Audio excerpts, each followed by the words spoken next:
എന്റെ പേര് doctor M Thomas Mathew. ഞാൻ കേരളത്തിലെ സീനിയർ മോസ്റ്റ് നെഫ്രോളജിസ്റ്റാണ്. മെഡിക്കൽ കോളേജിൽ നിന്ന് റിട്ടയർ ചെയ്തതിനു ശേഷം ഇപ്പോൾ കോഴിക്കോട് ബേബി മെമ്മോറിയൽ ഹോസ്പിറ്റലിൽ വർക്ക് ചെയ്യുകയാണ്. നമുക്കറിയാം, പ്രമേഹം അഥവാ ഡയബറ്റിസ് കാലാകാലങ്ങളായി മനുഷ്യ ജീവിതത്തെ നിശബ്ദമായി കൊല്ലുന്ന ഒരു രോഗമാണ്. ക്രിസ്തുവിന് മുമ്പ് 1500 BC മുതൽ ഈ രോഗം അറിയപ്പെട്ടിരുന്നു. എന്നാൽ 19ാം നൂറ്റാണ്ടിന്റെ മധ്യത്തിലാണ് അതിനെപ്പറ്റി ആധികാരികമായ മനുഷ്യർ പഠിക്കുന്നതിനും ചികിത്സ ആരംഭിക്കുന്നതിനും സാധിച്ചിട്ടുള്ളത്. നാം അറിയേണ്ട ഒരു പ്രധാന കാര്യം, വർഷങ്ങളായി അറിയുന്ന ഒരു രോഗമാണെങ്കിലും അത് എങ്ങനെ കൺട്രോൾ ചെയ്യണമെന്നോ അതിനെ എങ്ങനെ തടുക്കണമെന്നോ അതിന്റെ പാർശ്വഫലങ്ങൾ വരാതെ എങ്ങനെ നോക്കണമെന്നോ ഇന്നും ജനങ്ങൾക്ക് അറിയില്ല. ഇതൊരു വിരോധാഭാസമാണ്. വളരെയധികം പഠനങ്ങൾ പ്രമേഹത്തെക്കുറിച്ചുണ്ടെങ്കിലും അതെങ്ങനെ കൺട്രോൾ ചെയ്യണമെന്ന് ഇന്നും രോഗികൾ അറിയാത്തൊരു സ്ഥിതിയിലാണ് നാം ഇരിക്കുന്നത്.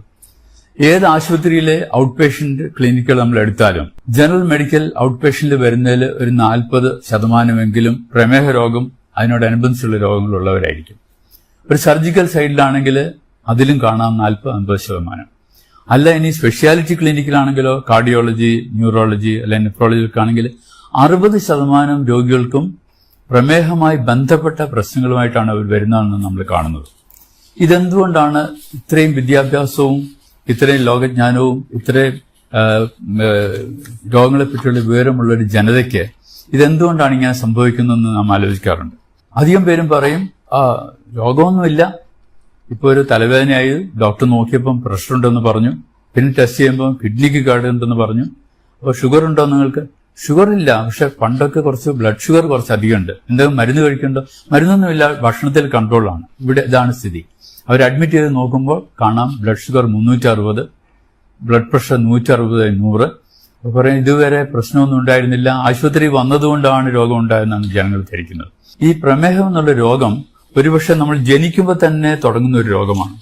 കുടുംബപരമായി അതല്ലെങ്കിൽ ജനിതക കാരണങ്ങൾ കൊണ്ട് ശരീരത്തിൽ നാം കഴിക്കുന്ന ഭക്ഷണത്തിൽ നിന്നുണ്ടാകുന്ന ഗ്ലൂക്കോസ് അഥവാ അന്നജം അത് ശരീരത്തിന് ഉപയോഗിക്കാൻ പറ്റാത്ത വിധത്തിൽ ആയിത്തീരുന്ന ഒരു സ്ഥിതിഗതികളാണ് പ്രമേഹം എന്ന് പറയുന്നത്.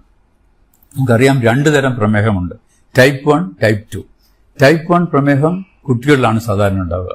അവർക്ക് ഈ രക്തത്തിലെ ഷുഗറിനെ ഉപയോഗിക്കാൻ പറ്റാത്ത തരത്തിൽ ഇൻസുലിൻ ഉണ്ടാവുകയില്ല. ശരീരത്തിലെ ഇൻസുലിന്റെ അളവ് വളരെ കുറവായിരിക്കും. അതുകൊണ്ട് രക്തത്തിലെ ഷുഗർ ഇങ്ങനെ കൂടിക്കൂടി പ്രമേഹം എന്നുള്ള അവസ്ഥയിലേക്ക് വരും. അതേസമയം ടൈപ്പ് 2 അങ്ങനെയല്ല. അവർക്ക് ഇൻസുലിൻ ഉണ്ട്, പക്ഷെ ആ ഇൻസുലിൻ ശരീരത്തിലെ കോശങ്ങൾക്ക് ഉപയോഗിക്കാൻ വയ്യാത്ത ഒരു സ്ഥിതിയിലാണ് ഇരിക്കുന്നത്. അതാണ് ടൈപ്പ് 2. നമുക്ക് സാധാരണ കാണുന്ന പ്രായമായവരിൽ കാണുന്ന 90% ആളുകൾക്കും ടൈപ്പ് 2 പ്രമേഹമാണ്. ഈ പ്രമേഹം ഞാൻ നേരത്തെ പറഞ്ഞാൽ ഒരുപക്ഷെ ജന്മനാൽ തന്നെ ശരീരത്തിൽ തുടങ്ങിയിരിക്കും, പക്ഷെ ഒരു കാലഘട്ടത്തിലേ അത് പുറമേക്ക് കാണുകയുള്ളൂ. അതിന് വരുന്നതിന് മുമ്പ് തന്നെ പല പല ലക്ഷണങ്ങളുണ്ട്. ഒന്നാമത്, ശരീരത്തിന് ആവശ്യത്തിൽ കൂടുതലുള്ള വണ്ണം. ഒരാൾക്ക് എത്ര വണ്ണം വേണം നിങ്ങൾ ചോദിച്ചാൽ നമുക്ക് പറയാം, അത് ബോഡി മാസ് ഇൻഡെക്സ് കാൽക്കുലേറ്റ് ചെയ്യണം. ഒരാളുടെ വെയിറ്റും ഹൈറ്റും എടുത്തിട്ട്, ഹൈറ്റ് മീറ്റർ സ്ക്വയറിലും വെയിറ്റ് കിലോഗ്രാമിലും എടുത്തിട്ട് ആ വെയിറ്റിനെ ഹൈറ്റ് കൊണ്ട് ഹരിച്ചാൽ അത് 18നും 25നും ഇടയ്ക്കാണെങ്കിൽ ഒരു തൂക്കം ശരിയാണെന്ന് അർത്ഥം. 25നും 30നും ഇടയ്ക്കാണെങ്കിൽ അത് ശരീരത്തിന് തൂക്കം കൂടുതലാണ്, തടി, പൊണ്ണത്തടി. 30-ലധികമാണെങ്കിൽ മാരകമായ പൊണ്ണത്തടി. ഈ ശരീരത്തിന് തൂക്കം കൂടുന്നതനുസരിച്ചിട്ട് പ്രമേഹം ഉണ്ടാകാനുള്ള സാധ്യത വളരെ കൂടുതലാണ്. നമ്മളിപ്പോൾ ഇന്ത്യയിലെ കണക്കെടുക്കുകയാണെങ്കിൽ ഇന്ത്യയിലെ എല്ലാ ജനങ്ങളും നമ്മൾ നോക്കുമ്പോൾ 3%, 4% ആളുകൾക്കും ശരീരത്തിൽ ആവശ്യമുള്ളതിനേക്കാൾ തൂക്കം കൂടുതലാണ്.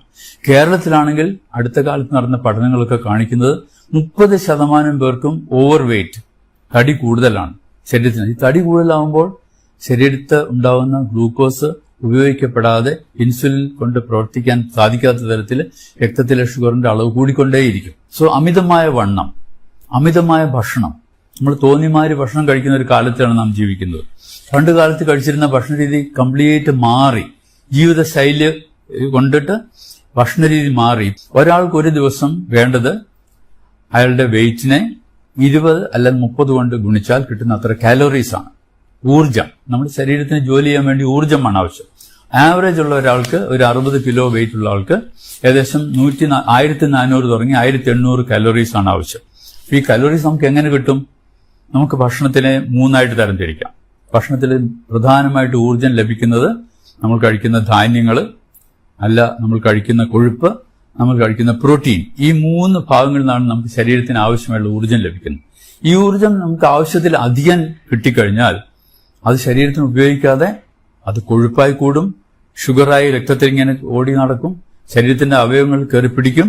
ഇത് വേറൊരു വലിയ സംഗതി എന്താണെന്ന് വെച്ചാൽ, ശരീരത്തിൽ ആവശ്യമുള്ള ഷുഗറിനേക്കാൾ കൂടുതൽ ഷുഗർ ഉണ്ടായാൽ അതിന്റെ ചയാപചയം, അതായത് മെറ്റബോളിസം ഒരു അസാധാരണ രീതിയിലേക്ക് പോകും.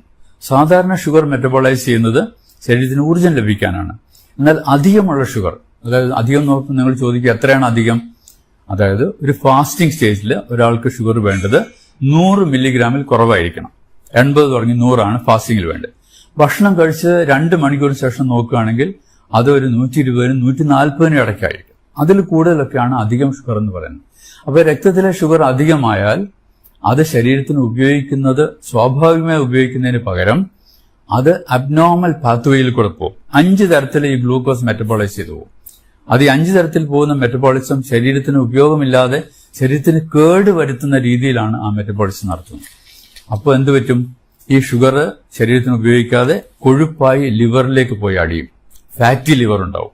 കൂടാതെ ഈ മെറ്റബോളിസം തെറ്റി വരുന്ന അസാധാരണമായുള്ള മെറ്റബോളിസം കൊണ്ടിട്ട് അതിലുണ്ടാവുന്ന ഘടകങ്ങൾ ശരീരത്തിലെ രക്തക്കുഴലിനെയും കോശങ്ങളെയും ഒക്കെ മാരകമായി അഫക്റ്റ് ചെയ്യും. അങ്ങനെ വലിയ രക്തക്കുഴലുകൾക്കും ചെറിയ രക്തക്കുഴലുകൾക്കും ഒക്കെ കേടുവന്ന് കാലക്രമേണ ആ ഒരു രോഗമായി മാറുകയാണ് ചെയ്യുന്നത്. ഈ ഷുഗർ കൂടിയുണ്ട്. ആവശ്യത്തിലധികം ഷുഗർ ശരീരത്തിലുണ്ടായാൽ അത് ശരീരത്തിന് ദോഷമാണ് എന്നുള്ള വാസ്തവം നമ്മൾ എപ്പോഴും അറിഞ്ഞിരിക്കണം. ഷുഗർ കുറയ്ക്കുന്നത് ശരീരത്തിന് ആവശ്യമുള്ള ഊർജം കിട്ടാൻ വേണ്ടി മാത്രമുള്ള ഭക്ഷണം കഴിക്കുക. ഇപ്പോൾ ഒരു 1600 കാലറി വേണമെങ്കിൽ അത് ഒരു 3 തവണയായിട്ട് അത് ഡിവൈഡ് ചെയ്യണം. രാവിലെ ഒരു 350-400 കലോറി, രാത്രി അതുപോലെ 350-400 കലോറി, ഉച്ചയ്ക്ക് അതിന് ബാക്കിയുള്ള ഭക്ഷണം ക്രമീകരിക്കാൻ ലോക ആരോഗ്യ സംഘടനയും ഡയബറ്റിക് അസോസിയേഷനും ഒക്കെ കൂടി തീരുമാനിച്ചിരിക്കുന്ന ഒരു ഫുഡ് പ്ലേറ്റ് ഉണ്ട്. ആ ഫുഡ് പ്ലേറ്റ് എന്ന് പറഞ്ഞാൽ നമ്മൾ സാധാരണ ഒരു പ്ലേറ്റ് എടുത്താൽ അത് 4 നമ്മൾ ഡിവൈഡ് ചെയ്യണം, മാനസികമായി ഡിവൈഡ് ചെയ്യണം. അതിന്റെ പകുതി ഭാഗം പച്ചക്കറികൾ മാത്രമേ പാടുള്ളൂ. ആ പകുതി ഭാഗത്തിൽ അതിന്റെ പകുതി, അതായത് 1/4 ഭാഗം വേവിച്ച പച്ചക്കറികളും 1/4 ഭാഗം വേവിക്കാത്ത പച്ചക്കറികളും.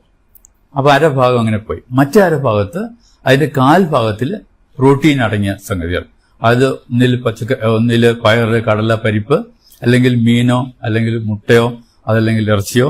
അതിന്റെ മറ്റേ 1/4 ഭാഗത്ത് ധാന്യങ്ങൾ, അതായത് 1 കപ്പ് ചോറ് അല്ലെങ്കിൽ 1 ചപ്പാത്തി അല്ലെങ്കിൽ 1 ദോശ അല്ലെങ്കിൽ 2 ഇഡ്ഡലി. അപ്പോൾ ആ ഫുഡ് പ്ലേറ്റിൽ അടങ്ങുന്ന സാധനം മെജോറിറ്റി പച്ചക്കറികളാണ്. ഈ പച്ചക്കറികളിൽ കാലറീസ് വളരെ കുറവാണ്. 100 ഗ്രാം പച്ചക്കറിക്ക് 15 കാലറി ഉണ്ടാവുള്ളൂ. അതേസമയം 100 ഗ്രാം ചോറിന് 350 കാലറിയാണ്. 1 ചപ്പാത്തിക്ക് ഏകദേശം 100 കാലറിയാണ്. 1 ദോശയ്ക്ക് 100-150 കലോറി. ഒരു മസാല ദോശയാണെങ്കിലോ 250 കലോറിയാവും. അപ്പൊ അത് നമ്മൾ അധികമായി കഴിക്കാതെ അതിന് പകരം കൂടുതൽ പച്ചക്കറികളും കുറച്ച് ധാന്യവും കുറച്ച് പ്രോട്ടീൻ അഥവാ മത്സ്യം അല്ലെങ്കിൽ മാംസം, പച്ചക്കറി കഴിക്കുന്നവർക്കാണെങ്കിൽ പയറ്, കടല, പരിപ്പ്, അങ്ങനെ ഫുഡ് പ്ലേറ്റ് നമ്മൾ 3 നേരത്തെ ഭക്ഷണം കഴിക്കുമ്പോൾ ആ പ്രിൻസിപ്പിൾ സ്വീകരിച്ചാൽ നമ്മുടെ ഷുഗർ കൂടാതിരിക്കും. അത് വെജിറ്റേറിയനായിട്ടും നോൺ വെജിറ്റേറിയനായിട്ടും ഐറ്റംസ് നമ്മൾ താരതമ്യപ്പെടുത്തും. ബാക്കി ഭക്ഷണങ്ങളിൽ നിന്ന് നമുക്ക് കിട്ടുന്നത് അന്നജം, അതായത് ധാന്യങ്ങൾ എന്ന് പറയുമ്പോൾ അരിയാവും, ഗോതമ്പാവും, പഴങ്ങളും, അധികം മധുരമില്ലാത്ത പഴങ്ങൾ, ഇതെന്നൊക്കെയാണ് മെയിൻ ആയിട്ടുള്ള 60%, 50% എനർജി കിട്ടുന്ന ഈ ഭക്ഷണത്തിനാണ്. അതേസമയം കൊഴുപ്പ് എന്ന് കിട്ടുന്നത് വളരെ അധികമാണ്. 20%-എങ്കിലും കൊഴുപ്പെന്ന് നമുക്ക് കിട്ടണം, 20-25%. അപ്പൊ ഈ കൊഴുപ്പെന്ന് എങ്ങനെയാണ് കിട്ടുക? കൊഴുപ്പ് നമ്മൾ ഉപയോഗിക്കുന്ന എണ്ണ, 1 സ്പൂൺ എണ്ണയിൽ ഏകദേശം 45-50 കലോറിയാണ്. അപ്പോൾ എണ്ണയുടെ അളവ് കുറയ്ക്കണം. അതുപോലെ തന്നെ പ്രോട്ടീനിന് ഒരു 20-25% കാലറീസ് പ്രോട്ടീന് ലഭിക്കണം. അതുകൊണ്ട് പ്രോട്ടീൻ കഴിക്കുന്ന അളവും കുറയ്ക്കണം. ഇങ്ങനെ നമ്മൾ കൺട്രോൾ ചെയ്താൽ നമ്മുടെ ഭക്ഷണ രീതി വളരെ കറക്റ്റ് ആവും. നമ്മുടെ ഷുഗർ കൂടില്ല, നമ്മുടെ പ്രമേഹത്തിന്റെ കോംപ്ലിക്കേഷൻ നമുക്ക് വരാതിരിക്കാൻ സാധിക്കും. ഇതൊക്കെ അറിയാമെങ്കിലും നാം വീണ്ടും അറിയാതെ ഭക്ഷണങ്ങൾ കൂടുതൽ കഴിച്ചു പോവുകയാണ്. അപ്പൊ നമ്മൾ ആവശ്യമില്ലാത്ത ഭക്ഷണങ്ങൾ, ഈ സ്നാക്സ് ഒക്കെ നിവൃത്തിയുള്ളത്തോളം ഒഴിവാക്കണം. എണ്ണക്കടികൾ ഒഴിവാക്കണം. പിന്നെ ഈ ഷുഗറുള്ള ആളുകൾ 3 നേരത്തെ ഭക്ഷണത്തിന് പുറമെ ഇടയ്ക്ക് 2 ലഘുഭക്ഷണം കൂടെ കഴിക്കുന്നത് നന്നായിരിക്കും. നമുക്ക് ഫൈബർ അടങ്ങിയ ബിസ്ക്കറ്റ് കഴിക്കാം, അല്ലെ ആരോ റൂട്ട് ബിസ്ക്കറ്റ് കഴിക്കാം, അല്ലെ ചിലപ്പോൾ അധികം എണ്ണയും മെഴുക്കുമില്ലാത്ത ഭക്ഷണങ്ങൾ കഴിക്കാം, അല്ലെ ഒരു പകുതി ആപ്പിൾ കഴിക്കാം, പകുതി പേരയ്ക്ക കഴിക്കാം, 1 ഗ്ലാസ് ചായയോ അല്ലെങ്കിൽ കാപ്പിയോ കഴിക്കാം, മധുരം ഇടാതെ. ഇതൊരു ശീലം നമ്മൾ ഉണ്ടാക്കണം. മധുരം ഉപയോഗിക്കാതെ ഭക്ഷണങ്ങൾ കഴിക്കാനുള്ള ശീലം. അതുപോലെ ഏറ്റവും പ്രധാനമുള്ള കാര്യമാണ് ശരീരത്തിന് വ്യായാമം. ഒരു അരമണിക്കൂർ ആഴ്ചയിൽ 5 ദിവസം വ്യായാമം ചെയ്യുന്നത് ഏറ്റവും പ്രധാനമാണ്. പ്രത്യേകിച്ച് 35 വയസ്സിന് ശേഷമുള്ളവർ ഈ വ്യായാമം ചെയ്യുമ്പോൾ ശരീരത്തിന് ആവശ്യമുള്ള ഊർജം അത് ഉപയോഗിച്ചു പോകും. അപ്പോൾ ആവശ്യമില്ലാതെ ഊർജം ശരീരത്തിൽ കെട്ടിനിൽക്കില്ല. ഈ വ്യായാമം ചെയ്യുമ്പോൾ ആ ഊർജം അതിനായിട്ട് ഉപയോഗിച്ചു പോകും. അങ്ങനെ നമ്മുടെ ശരീരത്തെ നല്ല ആരോഗ്യസ്ഥിതിയിൽ മെയിൻറ്റെയിൻ ചെയ്യാൻ സാധിക്കും. ഇങ്ങനെയൊക്കെ ചെയ്താലും ജനിതകമായി ഉണ്ടാകുന്ന ഡയബറ്റീസ് വരാതിരിക്കില്ല. വന്നു കഴിഞ്ഞാൽ നമ്മൾ അതിനുള്ള മരുന്നുകൾ കൃത്യമായിട്ട് എടുക്കും. ഡോക്ടറെ സമീപിച്ച് ആ മരുന്നുകൾ എന്ത് വേണമെന്ന് ചോദിച്ചാൽ ഡോക്ടർ പറഞ്ഞുതരും. അതനുസരിച്ച് മരുന്ന് ഉപയോഗിക്കാം, ഗുളികൾ ഉപയോഗിക്കാം. അത് പോരാതെ വരികയാണെങ്കിൽ വരുന്ന സന്ദർഭങ്ങളിൽ നമുക്ക് ഇൻസുലിൻ ഉപയോഗിക്കാം. അങ്ങനെ ഷുഗർ കൺട്രോൾ ചെയ്യാം. അപ്പോൾ നിങ്ങൾ ചോദിക്കും, ഷുഗർ കൺട്രോൾ ചെയ്യാൻ ഭക്ഷണം മാത്രം നോക്കിയാൽ പോരാ. ഭക്ഷണത്തിന് ഒരു പരിധിവരെ മാത്രമേ ഷുഗറിനെ കൺട്രോൾ ചെയ്യാൻ പറ്റുള്ളൂ. അതിൽ കൂടുതൽ കൺട്രോൾ വേണമെങ്കിൽ മരുന്ന് വേണം എന്നുള്ളത് തീർച്ചയാണ്. ആ മരുന്നിന് പുറമെ വ്യായാമം, റെഗുലർ ചെക്കപ്പ് ഇതൊക്കെ വേണം. ആഴ്ചയിൽ 1 പ്രാവശ്യമെങ്കിലും രക്തത്തിലെ ഷുഗർ ടെസ്റ്റ് ചെയ്യണം. അതനുസരിച്ചിട്ട് മരുന്നുകളുടെ അളവ് വ്യത്യാസപ്പെടുത്താം. അതുകൊണ്ട് ഈ പ്രമേഹം കൊണ്ടിട്ട് ബാക്കി കോംപ്ലിക്കേഷൻ വരാതെ നമ്മൾ ശ്രദ്ധിക്കണം. ശരീരത്തിന്റെ എല്ലാ അവയവങ്ങളെയും, എല്ലാ ഭാഗങ്ങളെയും, ആന്തരിക ഭാഗങ്ങളെയും ബാഹ്യമായിട്ടുള്ള ഭാഗങ്ങളെയും മുഴുവൻ മാരകമായി പിടിക്കുന്ന ഒരു രോഗമാണ് പ്രമേഹം. പക്ഷെ ഒരാൾക്ക് ഇതെല്ലാം വരണമെന്നില്ല. ചില ആളുകൾക്ക് ഒരു പക്ഷേ കിഡ്നിയുടെ രോഗമായിരിക്കും കൂടുതൽ, വേറൊരാൾക്ക് ഹൃദയരോഗത്തിനായിരിക്കും കൂടുതൽ, വേറൊരാൾക്ക് ഞരമ്പിന്റെ രോഗമായിരിക്കും കൂടുതൽ. അപ്പോൾ ആർക്കാണ് എന്താണ് വരിക എന്നുള്ളത് നമുക്ക് തിരിച്ചപ്പെടുത്താൻ പറ്റില്ല. പക്ഷെ ഒരു കുടുംബത്തിൽ ഒരു വ്യക്തിക്ക് ഷുഗർ വന്നിട്ട് കിഡ്നി സംബന്ധിച്ച രോഗമുണ്ടെങ്കിൽ മറ്റു ആളുകൾക്കും ആ രോഗം വരാൻ, കിഡ്നി സംബന്ധിച്ചുള്ള രോഗം വരാൻ സാധ്യതയുണ്ടെന്ന് നാം അറിഞ്ഞിരിക്കണം. അതുപോലെ തന്നെ ഒരാൾക്ക് കാലിലെ ഞരമ്പിന് കേടുവന്ന് ഒരു വിരൽ മുറിക്കുകയൊക്കെ ചെയ്യേണ്ടി വന്നാൽ നാം അങ്ങനെ ആളുകളെ കാണാറുണ്ട്. അവരുടെ കുടുംബത്തിലുള്ള മറ്റാളുകൾക്കും ഇങ്ങനെ വരാൻ സാധ്യതയുണ്ടെന്ന് നാം പറഞ്ഞിരിക്കണം. ഇപ്പോൾ ഉള്ള കണക്കനുസരിച്ചിട്ട് നമ്മുടെ ലോകത്തിലെ ഇന്ത്യ രാജ്യത്തിനാണ് 2ാം സ്ഥാനം ഷുഗറുള്ള ആളുകളുടെ. ആ ഇന്ത്യ രാജ്യത്തിൽ തന്നെ കേരളത്തിലാണ് 1ാം സ്ഥാനം. ഇതെന്തുകൊണ്ട് ഇങ്ങനെ വരുന്നു എന്നുള്ളതിന് ഒരുപാട് പഠനങ്ങളുണ്ട്. ഒരുപക്ഷെ നമ്മുടെ ജനിതക മാറ്റം കൊണ്ടായിരിക്കാം, അല്ലെങ്കിൽ നമ്മുടെ ജീവിത ശൈലി മാറ്റങ്ങൾ കൊണ്ടായിരിക്കാം, അല്ലെങ്കിൽ അടുത്ത കാലങ്ങളിലുണ്ടായ ഫുഡ് ഹാബിറ്റ്സിന്റെ മാറ്റങ്ങൾ കൊണ്ടായിരിക്കാം. അപ്പോൾ ഇങ്ങനെ വരുന്ന ഷുഗർ ഭാവിയിൽ ഈ ഇൻസുലിനൊക്കെ ഉള്ളതുകൊണ്ട് ജീവിത ദൈർഘ്യം കൂടും. ജീവിത ദൈർഘ്യം കൂടുന്തോറും ഈ രോഗത്തിന്റെ കോംപ്ലിക്കേഷൻ കൂടുതൽ വന്നുകൊണ്ടിരിക്കുകയാണെന്ന് നാം മറക്കരുത്. അപ്പോൾ ഈ കോംപ്ലിക്കേഷൻ വരാതിരിക്കണമെങ്കിൽ കൃത്യമായി നമ്മളിതൊക്കെ നോക്കി വെച്ചിരിക്കണം. ഏതൊരു പ്രായം ആയ ആളും, 30 വയസ്സിന് കഴിഞ്ഞ ആളും വർഷത്തിൽ ഒരിക്കലെങ്കിലും അവരുടെ ബ്ലഡ് ഷുഗർ നോക്കണം. ബ്ലഡ് ഷുഗർ നോക്കുമ്പോൾ അത് വേണ്ടതിലധികമാണെന്ന് കണ്ടാൽ തീർച്ചയായും ഡോക്ടറെ സമീപിച്ച് അവരുടെ വെയിറ്റ് മനസ്സിലാക്കണം. വെയിറ്റ് അനുസരിച്ചിട്ട് അത് ക്രമീകരിക്കണം, ഭക്ഷണ രീതി ക്രമീകരിക്കണം. നാം ഒന്ന് രണ്ട് നമ്പേഴ്സ് ഓർത്തിരിക്കുന്ന എപ്പോഴും നല്ലതാണ്. Number 30, number 40, number 70, number 80, number 90. നമ്മൾ ചോദിക്കും ഇതെന്താ നമ്പർ? നമ്മുടെ 40 എന്ന് പറഞ്ഞാൽ ആണുങ്ങളുടെ കഴുത്തിന്റെ ചുറ്റളവാണ്. കഴുത്തിന്റെ ചുറ്റളവ് 40 കൂടിയാൽ പ്രമേഹം വരാനുള്ള സാധ്യത കൂടുതലാണ് ചുരുക്കം. അത് സ്ത്രീകൾക്കാണെങ്കിൽ 30 ഇഞ്ച് കൂടുതലാണെങ്കിൽ അതും പ്രമേഹം വരാൻ സാധ്യതയാണ്. പിന്നെ നിങ്ങൾ ചോദിക്കുക എന്താ 70% ആളുകൾക്കും പ്രമേഹമുള്ളവർക്ക് കോംപ്ലിക്കേഷൻസ് വരും. അപ്പോൾ ഒരു പ്രമേഹമുള്ള ആൾക്ക് കോംപ്ലിക്കേഷൻ ഉണ്ടാകാൻ സാധ്യത വളരെ കൂടുതലാണെന്ന് ഓർക്കണം. 80 എന്താ? 80 എന്ന് പറഞ്ഞാൽ നമ്മുടെ വയറിന്റെ ചുറ്റളവ്, പുക്കിളിന്റെ സൈഡിൽ കൂടി വയറിന്റെ ചുറ്റും ഒന്ന് മെഷർ ചെയ്താൽ 80 സെന്റിമീറ്റർ സ്ത്രീകൾക്കും 90 സെന്റിമീറ്റർ ആണുങ്ങൾക്കും. അത് കൂടുതലാണെങ്കിൽ അവർക്ക് പ്രമേഹം ഉണ്ടാകാനുള്ള സാധ്യത വളരെ കൂടുതലാണ്. അവരുടെ തടി വളരെ കൂടുതലാണെന്ന് നാം ഓർക്കണം. 90 കൂടുതലുള്ള പുരുഷന്മാരും 80 കൂടുതലുള്ള സ്ത്രീകളും വളരെ വളരെ വളരെ ശ്രദ്ധിക്കണം. അത് കുറയ്ക്കുന്നത് നമ്മുടെ ഭക്ഷണത്തിൽ കൂടിയും എക്സസൈസിൽ കൂടിയും ഒക്കെയാണ്. അതിന് ബുദ്ധിമുട്ടുള്ള കാര്യമല്ല. കൂടാതെ വേറെ ചില നമ്പേഴ്സ് നമ്മൾ ഓർക്കണം. രക്തസമ്മർദ്ദം, പ്രമേഹം ഒക്കെ കൂട്ടാളികളാണ്, ഒരുമിച്ചാണ് അവർ പോവുക. 30 വയസ്സ് കഴിഞ്ഞാൽ തീർച്ചയായും രക്തസമ്മർദ്ദം നമ്മൾ നോക്കിയിരിക്കണം. അതൊരു നിശബ്ദ കൊലയാളിയാണ്. യാതൊരു സൈൻസും സിംറ്റം ഇല്ലാതെ പെട്ടെന്ന് ഒരു ദിവസം ബ്രെയിൻ അറ്റാക്ക് വരും, അല്ലെങ്കിൽ ഹാർട്ട് അറ്റാക്ക് വരും, അല്ലെങ്കിൽ കിഡ്നി ഫെയിൽ ചെയ്യും. അപ്പോഴാണ് അറിയുന്നത് പ്രഷർ 200/120 ആണെന്നുള്ള കാര്യം. നോർമലായിട്ട് ഒരാൾക്ക് 140/80 ആണ് ബ്ലഡ് പ്രഷർ. അതിൽ കൂടുതലുണ്ടെങ്കിൽ അതിന്റെ കാരണം എന്താണെന്നും അതിന്റെ ട്രീറ്റ്മെന്റ് എന്താണെന്നും നമ്മൾ തീരുമാനിക്കും. ഇപ്പൊ ആശുപത്രിയിൽ പോകുമ്പോൾ നമ്മൾ കാണുന്ന രോഗികൾ വരും. അപ്പോൾ ഡോക്ടറെ എനിക്ക് കാല് വേദനയാണ്, മുട്ടുവേദനയാണ്, കാല് തരിപ്പുണ്ട്, അല്ലെങ്കിൽ നമുക്ക് വേറെ എന്തെങ്കിലും അസുഖം ഉണ്ടോ എന്ന് ചോദിച്ചാൽ അസുഖമൊന്നും ഇല്ല എന്ന് പറയും. പിന്നെ ചോദിച്ചു വരുമ്പോഴാണ് തരുന്നത് 20 വർഷമായിട്ട് പ്രമേഹ രോഗമുണ്ട്, 15 വർഷമായിട്ട് രക്തസമ്മർദ്ദമുണ്ട് എന്ന് അവർ പറയുന്നു.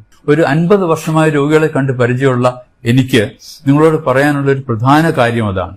ഡോക്ടർമാരെ സമീപിക്കുമ്പോൾ നിങ്ങളുടെ രോഗത്തിന്റെ മുമ്പുകൂട്ടിയുള്ള വിവരങ്ങൾ തീർച്ചയായും പറഞ്ഞിരിക്കണം. അതല്ലെങ്കിൽ ചികിത്സ തെറ്റും, മരുന്ന് തെറ്റും, ഡോക്ടർ കൺക്ലൂഷൻ തെറ്റിപ്പോകും. അത് നിങ്ങൾക്ക് തന്നെ ബുദ്ധിമുട്ടാവും. അപ്പോൾ അവനവർക്കുള്ള രോഗത്തെപ്പറ്റി നാം അറിഞ്ഞിരിക്കണം. അത് മറ്റുള്ള ഡോക്ടർമാരടുത്ത് പറയാൻ മടി കാണിക്കരുത്. ഡോക്ടർ ഇങ്ങനെ ചോദിച്ച് സമയം എടുത്തിട്ട് കണ്ടുപിടിക്കുന്ന ഒരു കാര്യമല്ല. നമ്മുടെ രോഗത്തെപ്പറ്റി, നമ്മുടെ ശരീരത്തിന്റെ സ്ഥിതിയെപ്പറ്റി നമ്മൾ എപ്പോഴും ബോധവാന്മാരായിരിക്കണം. പിന്നെ നാം അറിയണം, ഈ പ്രമേഹം എത്ര സൂക്ഷിച്ചാലും കുറച്ച് കൂടുതലായി വരുന്ന രോഗമാണ്. 60% ആളുകൾക്കും കിഡ്നി രോഗം ആയി മാറാം. കിഡ്നി രോഗം പ്രമേഹത്തിന്റെ കൂടെ വരാം. Diabetic nephropathy. 50% ആളുകൾക്കും ഹാർട്ട് ഡിസീസ് വരാം. ഏകദേശം 50% 60% ആളുകൾക്ക് ന്യൂറോപ്പതി വരാം, ഞരമ്പിന്റെ കോംപ്ലിക്കേഷൻ വരാം. ഇങ്ങനെയൊക്കെ ഉണ്ടാവുന്ന ഒരു രോഗം. കണ്ണിന് കേട് വരും വളരെയധികം പേർ. അപ്പോൾ കണ്ണിന് കേട് വരും, ലേസർ അടിക്കും. ഇതൊക്കെ രോഗികൾക്ക് ഉണ്ടാകുന്ന സംഗതികളാണ്. പക്ഷെ അവർ പറയാറില്ല. പിന്നെ ചോദിച്ചു വരുമ്പോൾ ആ കണ്ണിന് ലേസർ അടിച്ചിരുന്നു 2 വർഷം മുമ്പെന്ന് പറയും.